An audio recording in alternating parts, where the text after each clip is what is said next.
Hello, friends. Welcome to Deep in the Plus. I'm your host, Rob Whiteside. Thank you guys so much, as always, for being with us. We appreciate you. If you have not already, please click like on this video as it helps people to find us. And also subscribe to WDWNT TV for more great content. Tonight, my friends, we're talking about the Frankenweenie movie. And I brought with me the spookiest guy I know. It's Ron Deanna. How are you, sir? Good evening. See, I told you, spooky as all get out. It's spooky season, and we've done a lot of Halloween movies already on Deep in the Plus over the years, and we've done Halloween Town and Hocus Pocus 2, and I think Ron, you were with us on those. We've done Nightmare Before Christmas, so we've done a good amount of them, but we haven't done Frankenweenie, and I got to tell you, one of the reasons I haven't done it is it's sad. This will be our second dog died movie in the past month because we did Turner and Hooch. Oh, sorry, spoilers. But for Frankenweenie, this one has a history. This is a Tim Burton joint. And you and I were talking a little bit before the show about Tim Burton, and let's just start there. Let's start about Tim Burton before we get into the Frankenweenie franchise, I'm going to call it. Because I was a huge Tim Burton fan back in the day. All of his early stuff when he was picked to do the Batman movie in 1989. I was excited about that. He brings Danny Elfman with him. I don't think he leaves the house without Danny Elfman, and so almost all of his Why stuff would has you? that. Yeah, has that same vibe. What is your take on Mr. Burton? There's a lot of great Burton. I mean, Beetlejuice, Pee-wee's Big Adventure, Batman, uh, Big Fish is absolutely one of my favorites too. I think he's done a lot of amazing things. I think he's kind of locked himself into a style that's kind of a little too tight, but I mean, he's still doing some good stuff. I mean, I don't think it's as great as his like 80s and 90s things, but I still think he's going strong and certainly like Sweeney Todd was a mixed bag for me.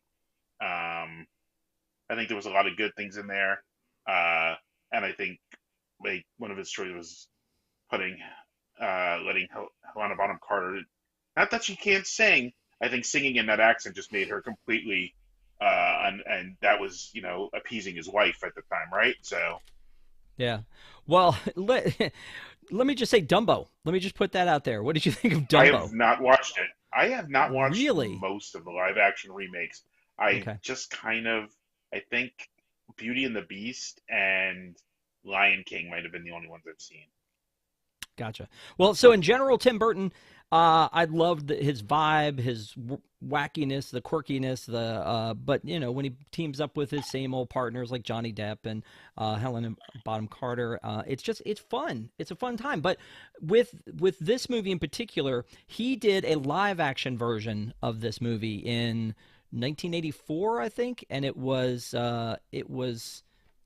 black and white, and it was a little bit creepy. And it had Shelley Duvall, who is also no, yeah, Shelley Duvall. Is that the one I'm thinking of? Shelley Duvall and Daniel Stern.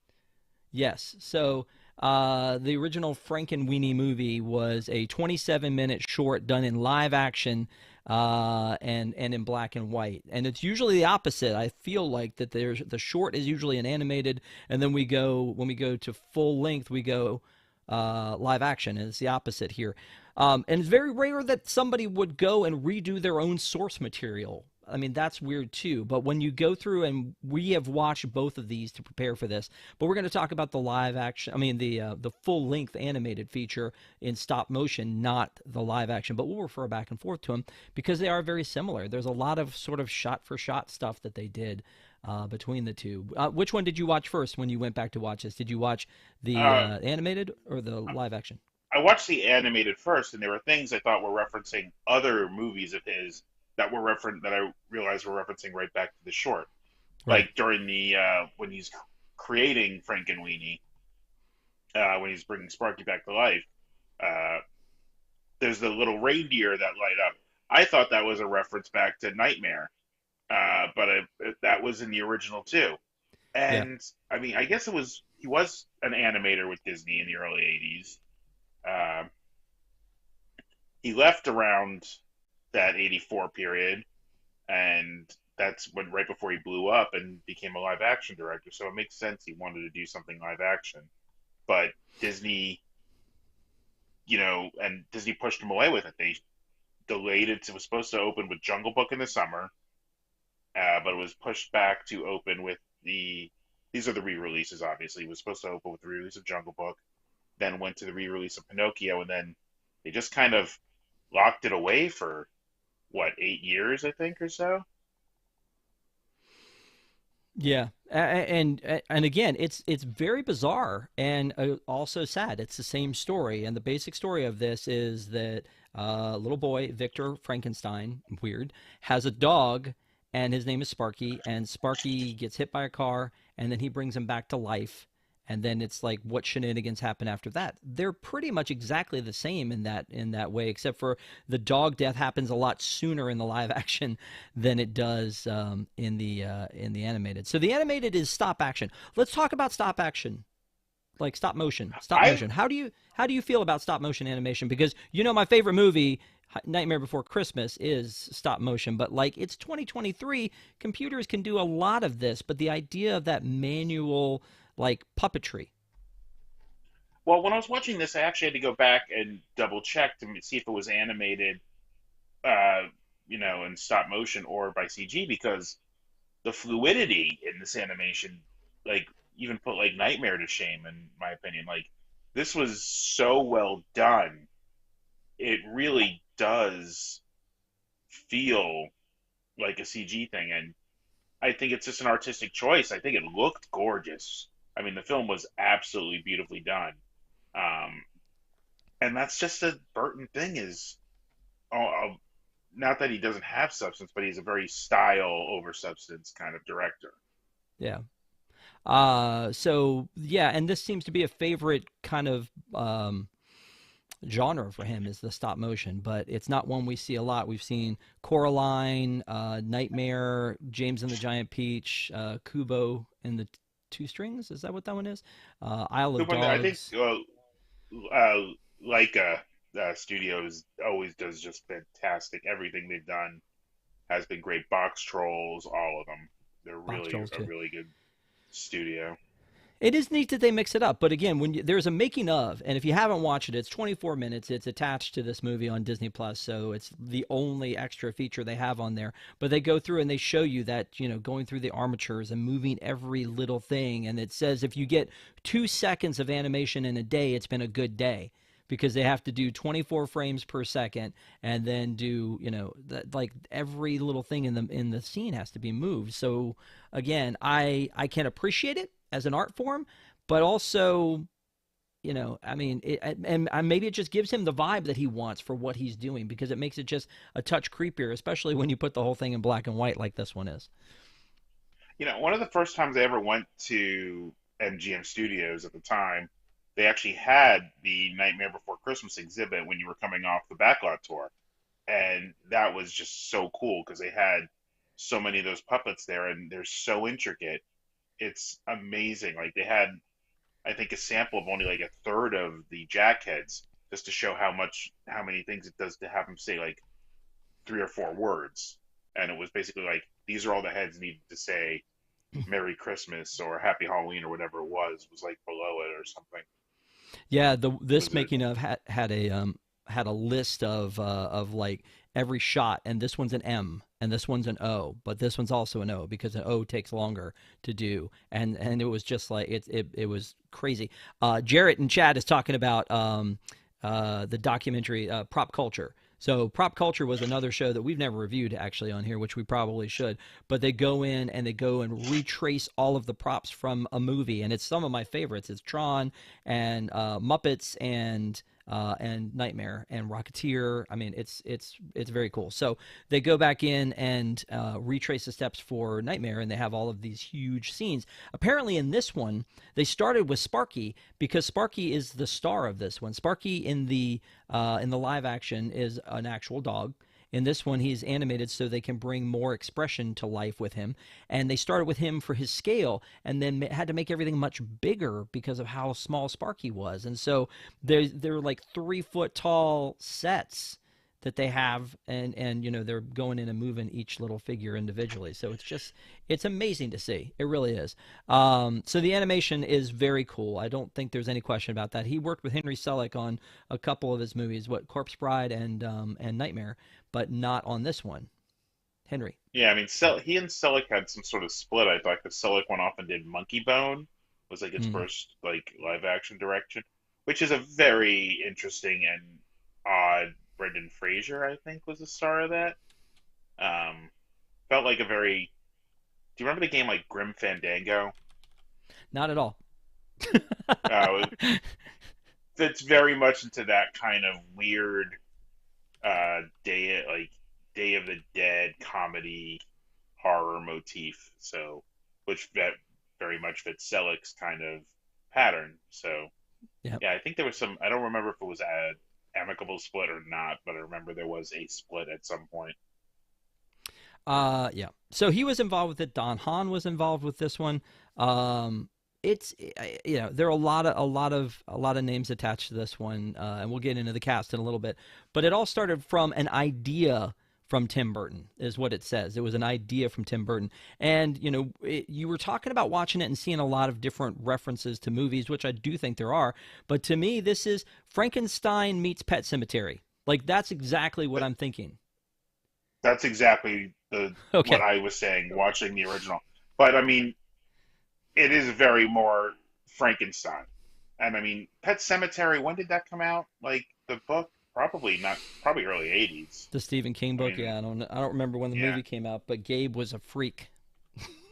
The Do you remember the that little movie kid? came out after that, I think, because it was a later 80s, I thought. But the book probably was around now. And I wonder if that influenced him. But like, beat for beat, it's Frankenstein.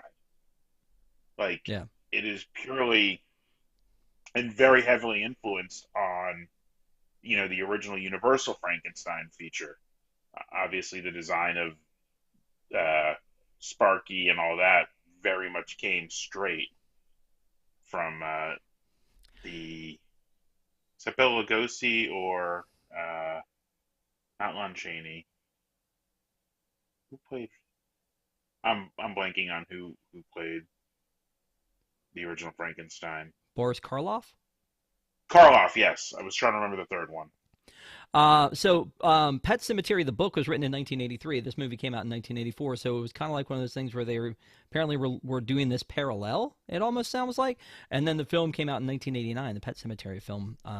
So again, it feels very similar to that, except it is more Frankenstein. Like it just happens to be pets, but but Frankenstein is his last name. It's clearly derived from Frankenstein. I go back to the fact that movies that I enjoy, movies that I love watching over and over again, are not necessarily for the cinematic love of them, but for the feels that I get when I watch them. And Nightmare gives me the feels all the time. So I like watching that one. This one just makes me sad because it's a movie about a dog dying. Like that's kind of like it's about it bringing it back to life. But I mean, that's sad to me. Like I got roasted because I said Up wasn't in my top movies for Pixar. But my catalyst going in is, do I want to rewatch this over and over again? I appreciate Dumbo and Bambi, but they're sad movies. I don't love a sad Yeah, movie really. So I mean, these are great movies, no doubt, and I love that they exist. But I don't usually bring myself back to watch them, which is why it took me so long, really, to bring Frankenweenie on this show because I was like, do I want to watch this again? It's a little bit sad. Disagree? no, this is the first time I've watched it since it came out in theaters. I went to see it there. Uh, I definitely had it on disc just because I collect everything. But yeah, I don't think I've watched it again since then, just because it's not even. It's hard to be fun, even though it is kind of a rompy, kind of weird, and like when it veers off when the film veers off from like where the short kind of leads us, it's a lot more fun, but it's still a tough journey to get there. Yeah. Um, yep. And there's a Bambi reference, obviously, in the movie. Right. Yes. I was going to say there's a lot of Easter eggs in it. There's a 20,000 Leagues Under the Sea poster on the wall. There's the Bambi on the marquee at Dutch Day. And I feel like there was one other thing that I caught in there. There's a Mickey Mouse. Uh, there was something else in his room, but I was also thinking The in the live original, action one. In the live action one, there was a Mickey Mouse in the attic. and there's Donald Duck juice Donald at the Duck orange breakfast juice. Yeah. table, along with the Yeah. Wolfman mug. Yes. Why is that relevant? Just Just because because it's the Wolfman? and it fits into the Universal Classics of being, it was so heavily influenced by the Universal Classic Frankenstein. Obviously, the Wolfman was the same time period for them, Yeah. and it just kind of fits that. Let's talk a little bit about the cast on this one. So, Martin Short, and I saw Jarrett called him out just now. Martin Short plays a couple different voices, and Catherine O'Hara plays a couple different voices, but they are mainly Mr. and Mrs. Frankenstein in this. And it was a little bit where I was like, it was giving me, what was that Dr. Katz TV show? Like the dad Yeah, on Dr. Katz, that was like the dad was giving that kind of vibe. And so it took me a second to realize that it was Martin Short, or remember that it was Martin Short. But then I do remember in like a video I watched about Martin Short and the characters he had played that he was talking about working with Catherine O'Hara in this. And again, I guess Catherine O'Hara is a favorite of Tim's as well because she also did the voice of Sally in Nightmare, and then other voices in there too. So I think they both did great jobs in here, but I don't think they're the stars of this. Really, it's really all about Victor and Sparky, yeah. right? Victor and Sparky and the kids. Um, Yes, true. The kids. Oh, the kids. and Winona Ryder obviously is was Elsa Penelope, Van is that her Helsing. name? Elsa. Elsa Van Helsing. Yeah. And it looks like Um, Winona Ryder. Honestly, the character looks like her. yeah, and who's the other girl? The kind of creepy one. Yeah, that one I think was voiced by Catherine O'Hara as well. The one that has like whiskers. Mr. Whiskers is Yeah, the one that her looks like a cat. character a cross between, like, what if Luna Lovegood was put into Nightmare Before Christmas? It does. It Was it does give was Luna Lovegood. Yes, absolutely. Yeah, it's what it's again the cast is good, but I feel like their background to the animation in this, and of course the story, and then it feels like it's Sparky's story. So it kind of I lean into the fact that this is more about Sparky and, like you said, the kids. Um, Christopher Lee makes an appearance as Dracula. That's kind of cool. Yeah, that It was interesting thing. I forgot that there was that little live action moment in it, which felt very weird, but very Burton at the same time. Well, they're not like weird and Burton are exclusive. Yeah, there's a scene where the mom and dad are inside watching TV, and they actually show the actual movie, which is kind of neat. Again, the original was 27 minutes long. This is three times as long.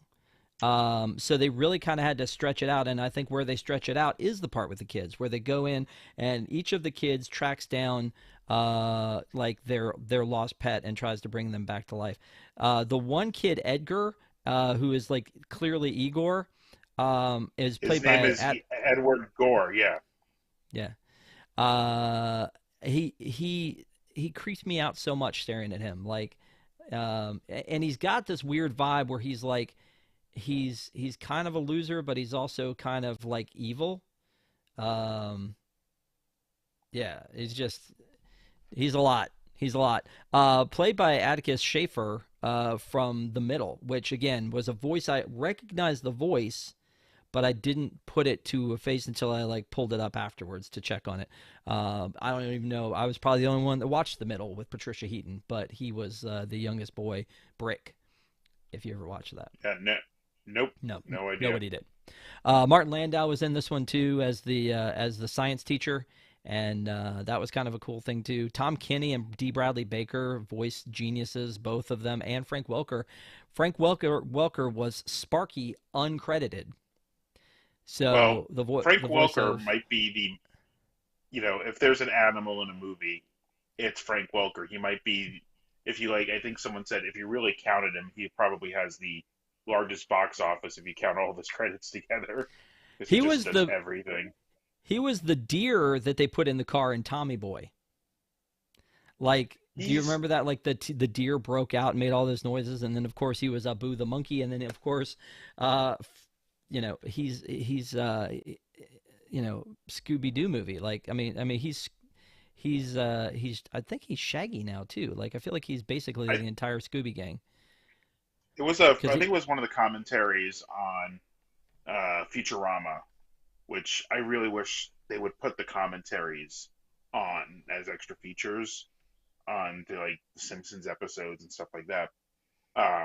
But they're saying like Frank Welker's just the kind of guy like you could say, Frank, I need you to do the sounds of a giraffe fighting a kangaroo with medieval accents. Can you do it? It's like, yeah, okay, I'm just gonna go.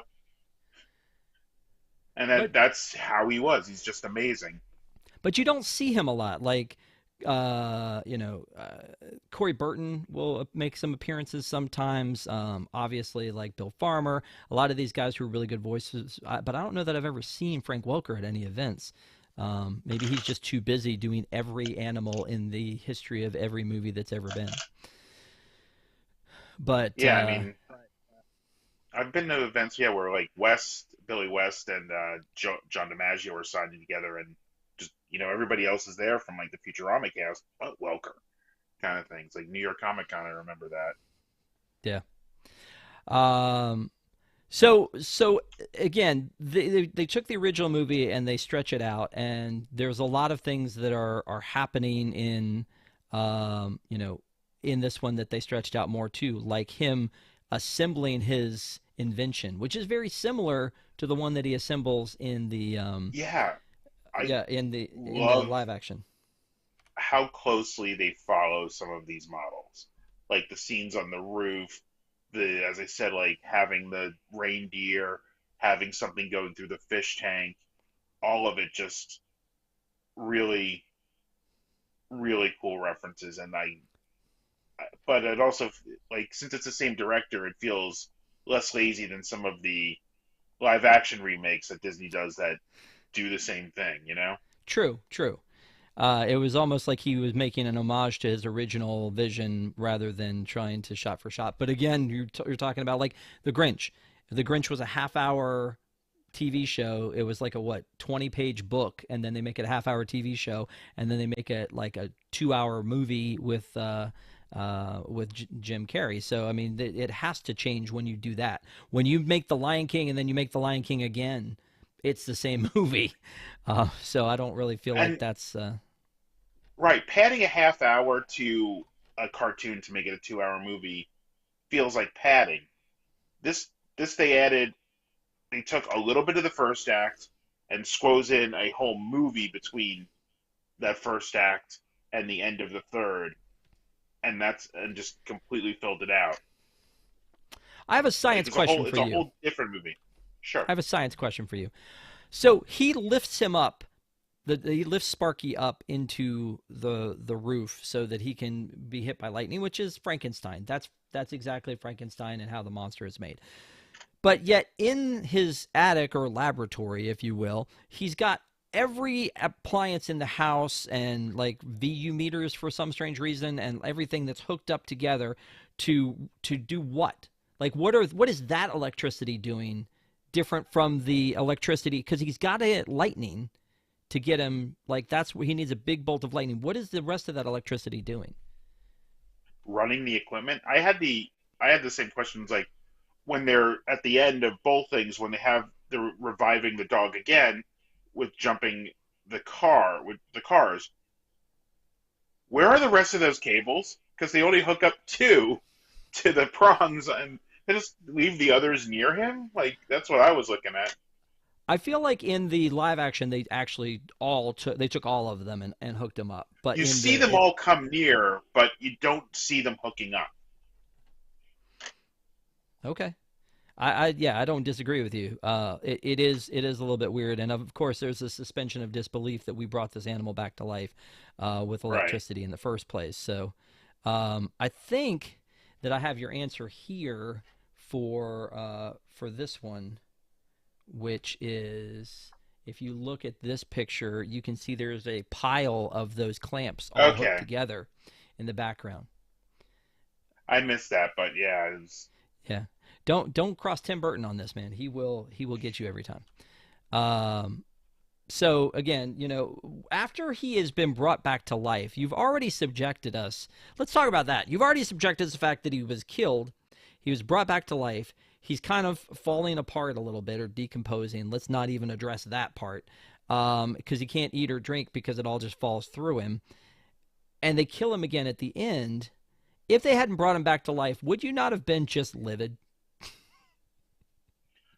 uh, I mean, I actually thought that's the way the short was gonna go, watching it again, but kind of like he is still the monster. What are you gonna do? Like, I mean, they could have followed the movie, like they could have followed Frankenstein. So I didn't. I And, really could have seen it go that way. and it does kind of follow Frankenstein when they finally find out, more so the live action, because they like, all the neighbors are upset and they bring them over for dinner, and then they introduce him to Sparky, and they're like, monster. And because he's running around the room, they get freaked out and things break, and it's not his fault, but then he runs away. But in both of them, they kind of like track him down with like torches, like it is Frankenstein, like they're like going after the monster in that one. I do think it's interesting that you've got the miniature golf thing in the short with the windmill, and I'm like, And then they had I, New Holland just so they could get the wind. They cleverly put the windmill in both ways because what but the fact, American town is. right, and it's Dutch Day. But the fact that, like, I'm watching the full length version first, and it's Dutch Day, and it's New Holland, and they have this windmill in town, and all of this. I'm like, what? I don't get what this is. And then I watch the short, and the short leads them to a windmill at a miniature golf place, and I'm like, okay, so you made the entire theme of the movie version off of the fact that you used a windmill in a miniature golf course here. That's kind of crazy, right? I also think they like played with a little bit more of that Germanic, which I guess kind of feeds into the Dutch feel, for at least American feel of, with the Frankenstein thing, with like Mr. Burgermeister being the mayor's name. Like, I like the little things like that. I thought it was clever, and it just gave you a way to tie into that kind of Central European Germanic looking culture to fit the Frankenstein theme a little better, rather than palm trees everywhere like in the live action short. Well, and in the live action, I think that Tim Burton actually says that this story is kind of set in California of his youth. And that's why, and both, I was almost going to ask you like where you thought the time period of this was, because it sort of feels like it's a 1950s situation, but I think it's just supposed to be set in the era of the original monster movies. Yeah, it was very hard to tie down because some of the, like, they get the feel like, because they're watching they have the Saturn rocket poster that they're going to play off of, but then they have like the 2 liter bottles of soda attached to the roller skate thing, and they talk about computer modeling of like testing it. So it was very hard to tie that down. But that was a scene that actually made me try and think, where is this set timeline wise, because of those two things in close proximity to each other. Yeah.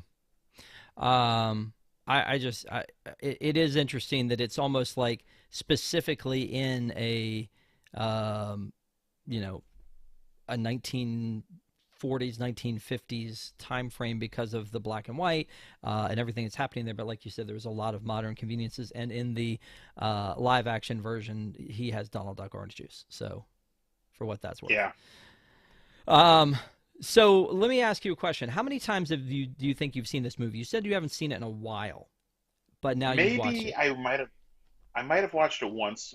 I definitely saw it in theaters, and I might have watched it one other time, Okay. like, oh, right when it came on disc or something like that. But yeah, that's it. I haven't watched it a lot because it doesn't. I think it's a good movie. It just doesn't have that thing to grab you Yeah, past that kind of depressing feel at times. It's not a happy movie. It's like, yeah, like Schindler's List is great, but I'm not going to go watch it for, to make me giddy. Like it's not right. like All right. Well, it's hold that thought to depressing. the end, obviously. But the reason I asked that question is I've got a couple trivia questions for you, and I don't know if you're going to know them because you're not as familiar with this one as you would be something like the Haunted Mansion or something like that. So Yeah. I don't necessarily expect you to know all the answers to them. But you know what? This is what we do on Deep in the Plus. We've got some trivia questions. Thank you to everybody who's watching. I see the Piano Rob's in the chat. Thanks for being there, buddy. Kira, Ronald, Jarrett. I know that Katie's been in the chat tonight. Ron has also been in the chat tonight. So Ron, thanks for being in the chat. I appreciate that. Thank you guys for being here. We like hanging out with you. But here's your trivia. Is when the movie starts, and this is probably a little autobiographical, is that in both movies, the movie and the short, Victor is showing his family a home movie that he has made, and in the movie version, in the stop motion version, what is the name of the movie that he made? Uh, I forget it. I don't remember. I know it's very much a Godzilla kind of thing, and the dog's costume was the same. But yeah, I didn't catch the name of the first one. That's okay. Monsters from Beyond. Sounds like a similar title to what was in the live action. It was like something more primeval, I thought, or something, but I can't remember. Yeah, I think it was because and then yeah, but I mean it's kind of cool. Again, he's making his own little movie, so the fact that it's like him being a movie maker um, feels a lot like something Tim Burton would do. But also in I, it, I was thinking, I was thinking Fablemans the entire time I was watching that scene. Fablemans. Ah, The Spielberg autobiography, like semi-autobiographical that just came out last year. yeah. But almost looks like Toy Story, like when Andy's Yeah, playing, because like he's got all the little sets that he's put together, and he's flying things through, and he's making noises, and I don't know. the I feel Green like Army that's Man. yeah, the Green Army Men. The next one is when Victor's in bed, and he this is the first time we see him in bed is after he has lost Sparky. He's very sad. He's laying in bed. What's on his pajamas? No idea. Ah, No idea at all. uh, dinosaurs. They're dinosaurs. It's a Huh. dinosaur pattern. He's kind of in them for a while, and then they fade out of that. So again, I didn't expect you I'm to know surprised too it's much of not this. just a. I'm just surprised it's not a black and white stripe because it's Burton. How dark? How dark? Um, so when he is doing all of his science, you mentioned the fish tank. The fish tank has a battery in it for some reason. Do you know the brand of the battery? Not at all. I should just give up, shouldn't I? But I'm not going These are to. that you're not That's gonna. Yeah, Yeah, I'm not going to. I'm not going to give up. Sorry. It's Ever Juicy, which I think is very funny. Ever Juicy is the name of the battery that he's got. good name. Yeah. And again, why they have it um, inside the fish tank and why they need all the electricity, I'm still not sure. Um, it was interesting to me, and there were three lines that he sent out into the sky to be able to collect the electricity, and they do the exact same three in the live action and in the animated. What are the three things he threw out the window to be able to catch the lightning? One was a set of balloons. No, no, the balloons was No, one of the was that kids did the balloons. one of the kids had the balloons and the butterfly. Those are the ones I remember. I don't remember. I remember Victor's was like a play set built on top of a roof that somehow had a door in it that nobody noticed. But Yeah. No, it was an umbrella, which that's what, again, I was looking at. It was one of those umbrellas that kind of cover you all over like they would have had in the 70s. You know, the I ones remember. that Well, like, I still see those. Yeah, I remember that yeah, in the. I remember he was looking at with that. I didn't realize he set that up. I just remember it being him yeah, looking through it when he went out to check on things. he started with it over his head and then he ended up throwing that up into the sky.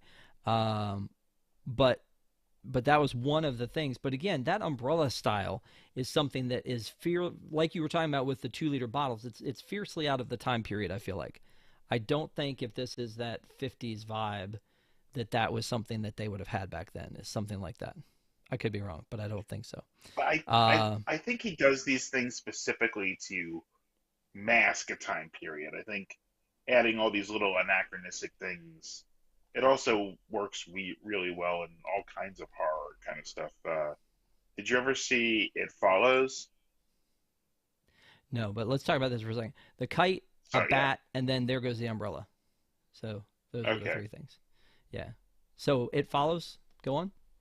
Like it looks like it's mostly set in the 80s, but they have like weird cell phone like devices that they play with in the movie. It's an interesting way to just play with time and give you an ambiance, like a feel for a certain thing without having to like lock you into any kind of rules. And I think it's something that just that kind of horror creepy genre does very well. Yeah. Fire Chief 66 says it's a 70s umbrella. Also, see a lot of people talking about Haunted Mansion. Just so you guys know, this week we're doing Frankenweenie. Next week we're going to be doing Ahsoka, so we're giving everybody like an extra week since the last episode was yesterday to catch up and watch it with us. And we'll do that next Wednesday night with our Star Wars crew, which is Ron, Nick, and Desi and myself. And then the week after that we're going to do Behind the Attraction with the Haunted Mansion. And the week after that, it's going to be the Haunted Mansion movie again, giving everybody a chance to watch it. But doing it on the 25th, so it's just before Halloween. So if hope everybody's excited about that one. Again, we wanted to give some space between now because it just dropped today, right, the 4th. And then goes all the way through. We're going to do it on the 25th, give everybody a chance to watch it and catch up and hopefully share your thoughts with us when we do it on the 25th with Ron, because he worked the attraction. He was a butler. Yeah, Yeah, I've got that'll be yeah, plenty of plenty of insider mansion. facts. Yeah, so that's going to be fun. So again, thank you guys for being with us tonight, but make sure to join us every Wednesday night for Deep in the Plus. Tell a friend. So let's go back to the trivia. The one last question that I have for you is, which should be pretty easy. What was the name of the elementary school? It was just New Holland, wasn't it? New Holland New Holland Elementary. Elementary. Yep, there you go. See, I knew that one would be easy for you. So thanks for playing along. I appreciate it. And I Um, think the classroom was the science classroom. Wasn't that 1113A? oh, 113A for the Yeah. um, yeah, for Caltech. I think, yeah, I think it was. But the funny thing was in that kind of pan into that room in the animated version, there's a skeleton in the foreground. They get into the classroom, and then when you see the live action, it's like a shot for shot. Like that's another one of those places where I was like, that's why they did it that way. They made it that way in the classroom. Getting back to the kids, so in the live action, it's really about the neighbors. Like the neighbors are the curious ones and the ones who are like, a big part of what's going on, and like they're the nemesis basically to the, bringing resurrecting Sparky and Victor and what's going on. In the animated, it's the kids, which makes it very different. And so Edgar can't keep a secret. He's threatening him to say, "Look, I saw your dog. He's alive. You brought him back to life.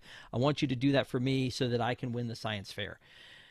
These guys are going to incredible lengths to win a science fair, Ron. I don't know that I ever entered one in my life, but these guys are ready to basically kill for a science fair ribbon. And no cash prize, just a trophy. Yeah, a big trophy. So they go in, and it's also funny, like what things on the permission slip you can't do. Like you can't bring dynamite, you can't bring poison. It's like, come I on. missed that. Yeah. Um, and so they're all like vying for science fair project and to be able to win. And once they catch wind from Edgar that what Victor has done is brought his dog back to life, they think that that's why he did it, is for the science fair, and it wasn't really. He just loved his dog and he missed him and he wanted to bring him back. And so they all decide that they're going to get in on it, and they go and they dig up their own old pets, which again, I'm not sure this tracks, Ron. Some of these pets probably died years ago and decomposed. That was the thing I feel like saves us here with Sparky, is he's just died. He brings him back in. He sews him up a bit because he's starting to decompose already, which is a little dark. And then, he brings him back to life. But these guys are digging up a turtle that must have been dead for years. How dead can they be? These kids are like 8. How long Well, can it be that they lost it? yeah, okay. True, I guess. And then like the fact that the one guy, his pet is in a mausoleum. Colossus? Yes. That Such was a a great great reveal. joke again and again. Like, did you when you're watching it and they're like, Colossus, do your thing or whatever. Like, and he slowly moves towards the camera and he looks like he's growing, but then you realize it's just him slowly moving towards the camera, not him growing to be Colossus. Is a great Tim Burton gag, really. Yeah. Just that little switcheroo that they do with Colossus, and he's like, "Rise, Colossus." What do you think Colossus was? Because he's all wrapped up like a mummy. Was he a hamster? I thought he was a hamster or a guinea pig, maybe, because he's a little bigger. Could have been a guinea pig. Or maybe he Um, was a giant hamster, and that's why he's Colossus. but the kids themselves look like, and I think you may have touched on this before. They all look like they're from horror movies. Like, Edgar looks like Igor, and uh, the one guy looks like Dracula, and so they all kind of look like they're representing horror genres. And again, once we bring these characters to life, th like these reanimate these animals, they are all kind of genres. Like the turtle is Godzilla. I mean, it's like they've You've packed got as much as they gremlins, and then you've the got his own bat Nightmare Before Christmas style animal with the bat. and the rat. The rat was kind of that way too. Yeah, the Yeah. rat looked exactly like the werewolf, I think, from Nightmare to me. I think it was Jared who said in chat, like, Mr. Whiskers like sucks. Like Mr. Whiskers is the worst anyway. And then when Mr. Whiskers like transforms into this like hideous beast, this like it's like a cat, but he's like a bat, and then just because he swallowed this bat or had the bat in his mouth when all that stuff was going down. So yeah, not cool, Whiskers, not cool. It's yeah. It's just it's another thing that says dogs are better than cats. Maybe those are fighting words. I don't know. Um, Um, I like that we ignore the cat actually did appear to have some sort of psychic abilities. oh, because of the Like, the poop. yeah, That was gross, dude. it was. I thought they were. It would have been better with hairballs. I think it would have been a better joke with hairballs too. Where yeah, yeah, it was kind of nasty. And then and then she hands Victor the poop and is like, do you want to keep it? And he's like, nah, no, I'm good. So Yeah. yeah, it was that was the whole she's weird, Mr. Whiskers is weird. But like, did we need that scene? Did we need to know that? Like you said, like, they kind of indicate that maybe Mr. It, Whiskers has these deep dark powers, but and it um doesn't come back. Like right. it's a Chekhov's gun problem. It's just it's there and doesn't really tie to the plot. Maybe there was something that More? just got cut because you can't film everything, you know? Yeah. Uh yeah. Anyway, so I'm trying to see if we started a fight. David says dogs are better. Okay, good. Anyway, I like them both. It's fine. But in this one, Yeah, the I like cat both. is I had cats, yeah. but And I grew up with cats and have dogs now, but I would say that yeah, that in this one, Mr. Whiskers is just the worst. So we'll just isolate it to Mr. Whiskers and not all cats, just to save face here. Um, oh, I love my cats. They're jerks, but I love them. okay. So what about the science teacher? Like, so basically, what happens is Um, People get wind that Sparky's been brought back to life, maybe, and the science teacher is like blaming, is blamed for all these ideas. Well, it wasn't even for them. It was this just them running the science fair stuff he got blamed for, where the kid fell off the roof. It had nothing to do with Sparky. Right, right. The kid falling off the roof. And the the best speech ever, or the best worst speech ever, was just perfectly the wrong thing, written to be the wrong thing to say. That everybody's stupid. You're not ignorant. You're just dumb. Yes.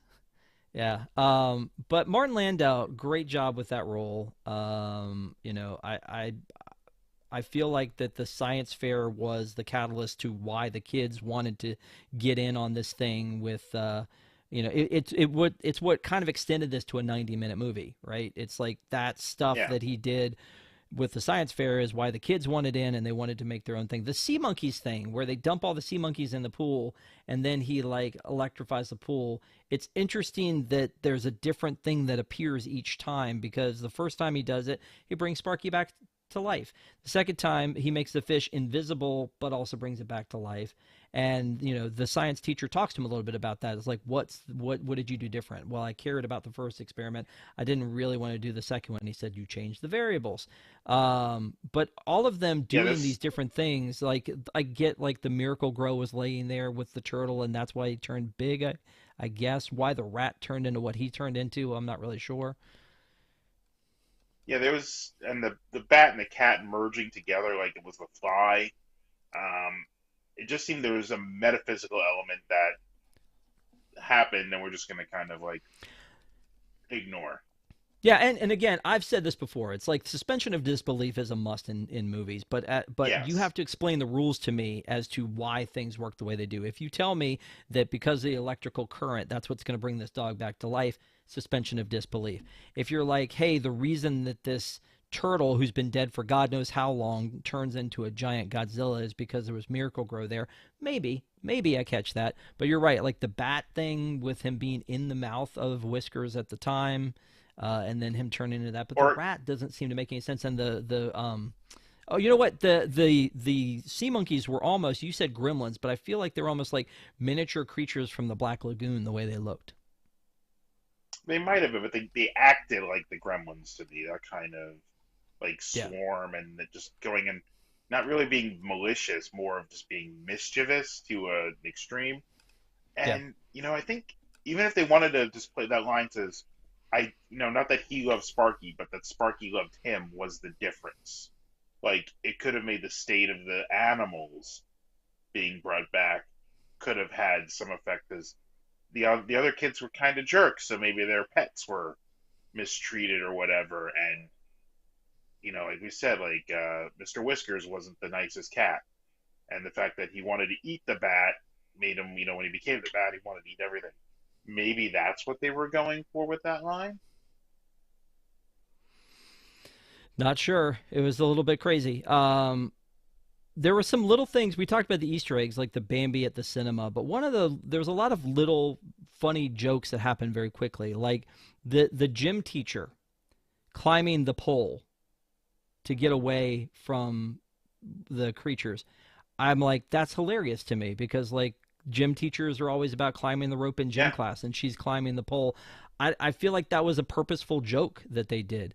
The angry mob just happened to have like torches, like that makes it like which the they didn't Frankenstein thing. have in the, which they didn't do in the original. They had A torches lighter, as in flashlights. but they had a Yeah, was lighter. he trying to light it or did he fall? I'm still not sure. Like It was yeah. that, it was a He was very weird yeah. scene. Like this one, at least, where it's them actually lighting the windmill on fire was clearly an accident in this one.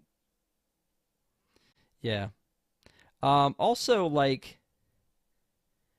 the the mummy thing with with the guy falling into the sarcophagus with the wrapping.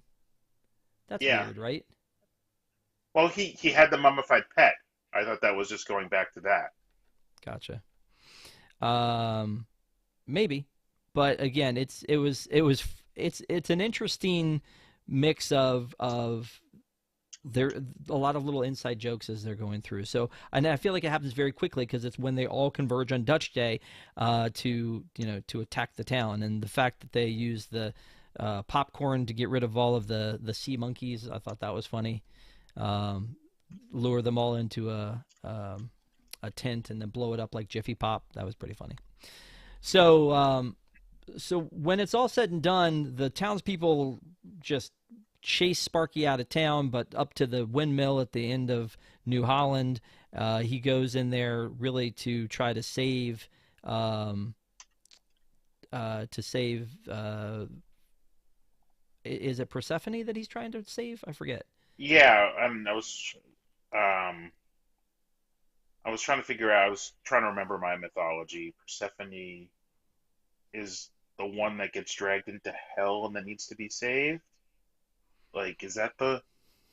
I can't remember if that's it. I'm just trying to figure if the name meant what with that, or if since Frankenstein was the modern Prometheus, had something to do with the Prometheus legend. I just can't remember my mythology Not well see, enough. folks. This is what you get. This is what you get when we go deep. Is Ron's going all like mythology on me? I just meant like the actual dog, which is funny again. The next door neighbor dog had the beehive hair because she's a poodle, kind of like the Bride of Frankenstein. And when they touch noses, it sends the bolts up through her hair. I mean, just little That things was like great. that, which wasn't. Yeah, it was that was pretty funny. Also, the Burgermeister, Mr. Burgermeister, when he was first talking, I thought he was Nick Nolte, and it wasn't. It was Martin Short. It was one of the Martin Short jobs, but I guess he was trying to sound very different. But he's like, "Hey, you kids!" Like, so I mean, it sounded to me like a Nick Nolte thing. Here's the um, outside of the Bambi marquee. Yeah. Um, but they have these And torches because the lights are out. Good. did you get Mayor from Nightmare Before Christmas vibes for the mayor as well, or is that just me? No, Like it's they just kind you. of like he was the angry face of the mayor to me. No, I just got Burgermeister Meisterburger from the Santa Claus is coming to town. Hmm. You know, but they go up to the evil cat. Bat Cat has brought Persephone up to the light, not the lighthouse, but the windmill, and so Elsa has chased after her to try to save her, and the Mr. Whiskers, I guess, is inside, and so then Sparky's trying to lead everybody to the windmill to see this is where all the badness is going down, but they think that Sparky's the bad one, and then they end up lighting the place on fire before he realizes it's his niece that's inside, and he does it accidentally though in this one, which again I guess in the first one he does it accidentally too, but yeah, he lights the thing on fire. Sparky saves everybody and then perishes, and then sadness. But Yeah. again, I think I would have freaked out a little bit had he, because once he dies, um, Mr. Frankenstein's like, yeah, let's bring him back to life, and I'm like, okay, so you're on board with this like macabre, like bring the dead back to life thing that your son started. But I'm like, if they didn't, I would have rioted because again we've gone through the death of him twice now. Same thing with like when in the Jungle Book when Baloo's there. If Baloo hadn't made it, that wouldn't have been a good thing. So they bring him back. They jumpstart him with the car parts or the as you had mentioned before, and get him going Yeah. again. I assume that five cars in a row or whatever is the same as a lightning bolt. Is that what we're getting from that? Well, were there even with? Yeah, I mean that's one of those 12-volt batteries. That's not it's not a lot of juice there. Yeah. But they bring him back to life, and then he kisses the dog, and then it creates this like staticky the end, very old school movie thing. And right from the original as well. Right. Yeah. The original, there was the spark thing that says the end. So it was interesting. Like, you had suggested to me we go back and we watch the live action just to be able to compare them. I think that was a great idea because it was neat to see how they married together. But in contrast to what you were talking about with live action movies, I feel like that he took the source material, something that he clearly loved. And I think, like, I'm like, when have I seen this before? Well, George Lucas took the source of Star Wars and added junk to it to make it different because technology had changed. This is completely different. He went back and did it in a different medium. He used the same basic storyline. He fleshed it out more. He gave it more heart and more feeling. And so I don't hate that he redid it, because I would watch this one 5 times more than I would watch the original. Even though the original is very campy, very Plan 9 from outer space, I would watch this one. This one has a little bit more heart to it. And yeah, not just that. I think it's just you can tell the amount of quality. Like, it's obviously set on a lower budget. This 84 was Disney's kind of lowest point, right? But like the studio was falling apart. This is right, before Eisner came in to save it. So like I'm surprised they made that movie. Maybe it was just to kind of keep some of their animators happy to do something like this, rather than they're all leaving to follow uh, Don Bluth. So maybe just to keep, they do something like that to keep, like, just give one with their animators one thing, just to, like, hey, he's good. We'll give this to him. You stick with us. Maybe we'll give you something. But Yeah. I don't know the genesis of that, and it just felt very something that should have gone right to the Disney Channel even back in the day. Maybe. So, A Dragger just entered the chat. Hello. I love this movie. I'm glad. And again, it's a good movie. I'm going to go ahead and say that part. We're going to get to our final thoughts here in a second, but I feel like in general, like from a cinematic, the way it's put together, every way, it's a good movie. But before we get to final thoughts, Ron, have we covered everything? The only other thing we didn't really talk about was the music, and it's Danny Elfman. I don't know what you say about it. It's always the good, but it's always Danny Elfman, whether it's Batman or Pee-wee's Big Adventure or, whatever. I got a Goonies score vibe at different times from it for some reason. Well, it is a kid's adventure in a lot of ways, right? Yeah, and then you get Karen O doing the credits song, right? From Yeah Yeah, Yeah Yeahs. that was interesting too. A very much 2012, like, actually probably even a little late for the Yeah Yeah Yeahs in 2012, but Yeah. But as you mentioned, I mean, this came out in 2012, so this movie is what, 20 is 11 years old? Is that right? 11 years old? 11 years old, Uh, yeah. but the original one that he did is going to be 40 next year. And I'm gonna be 40 someday. Uh, Yeah, so it came out in 1984, and it's gonna be 40 next year, so that'll be I, fun. I actually asked my daughter how old, my 4-year-old, how old she thought I was today. Originally, she said 5. I said older. She said 11. I told her how old I was, and she goes, "That's almost as big as a hotel." I don't know what Yeah, that means, but no, that tracks. That actually makes a lot of sense. As I always thought that about you as well, so I'm glad it's 43 been is verified. as big as a hotel. I have no Yeah, idea what that means, but that actually came up earlier. no. Yeah, that's it's gonna have a big birthday next year, so maybe people will be talking about Frankenweenie later too. So again, before we get to final thoughts on this, thank you again for watching. We appreciate you guys. Big shout out to our WIGS members. We love our WIGS, the WDWNT Interglobe Society. Appreciate you guys being with us. If you have not already and you want to know more about the WIGS program, you can go to our Patreon at patreon.com/WDWNT to find out more. Also, don't forget, we have News Tonight tomorrow night. We're going to have Park Center Sunday night. So come back, hang out with us for Park Center. It's going to be a blast, and we look forward to it every week. And then again, next week will be our big Ahsoka wrap up. So again, hopefully you guys have time. It's only what, 8 episodes, 10? I forget. 8 episodes, most of them between 30 and 45. Easy watch. Yeah, so you guys watch Ahsoka. Come join us next week. You got plenty of time. Use your time wisely over the weekend and watch it. And we would love to have you hang out with us, with the Star Wars crew next week to fanboy and girl over Ahsoka. But now, Ron, here's the time. This is the thing people have tuned in for because they really want to know, and I think they need to know. Ron, Deanna, would you recommend this movie? I would. I mean, it's not my favorite Burton, but I think it's a gorgeously done film. Just even if you don't care for the story or the Halloweenness of it or whatever, it's got so much artistic merit for the way it looks and the way it's done. I think it's worth watching for that alone. Not to mention it's not a fun story, but it's a good story and it keeps you interested. I think the expansion of how they moved it from a short into a feature worked really well, and it just didn't feel like padding. It felt organic in its own thing. Yeah, I would go with that. I would also recommend it with the caveat that I don't watch it a lot, and I talked about that going into it, is because it is sad.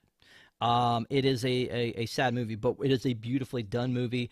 While I do, again, look back at the painstaking process of stop motion animation, and again, if you haven't watched the special that's attached to this on Disney Plus, talking about it, but the painstaking process, and I look at it and go, why wouldn't you just do that in computer animation? But it does give it a different vibe.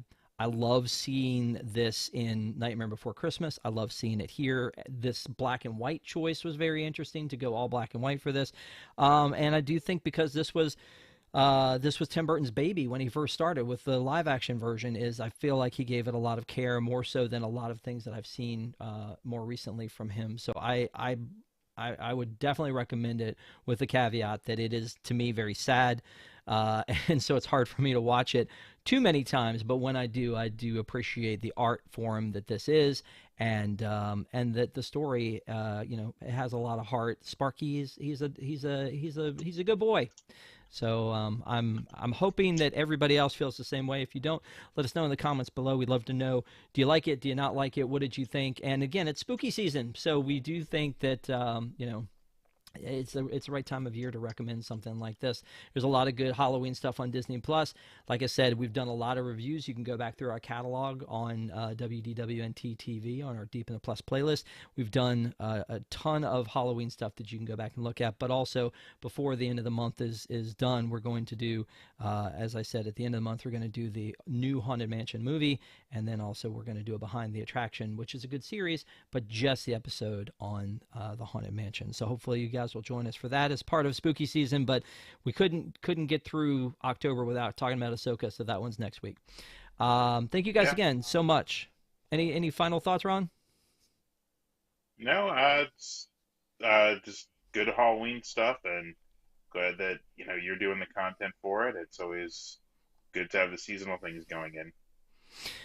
Well, and then we'll have to roll right out of that into Christmas stuff. So start making your list, Ron. Oh man, I saw that somebody posted in our group, our WDWNT group, that Bucky's already has the Christmas stuff out today. Can't start too early.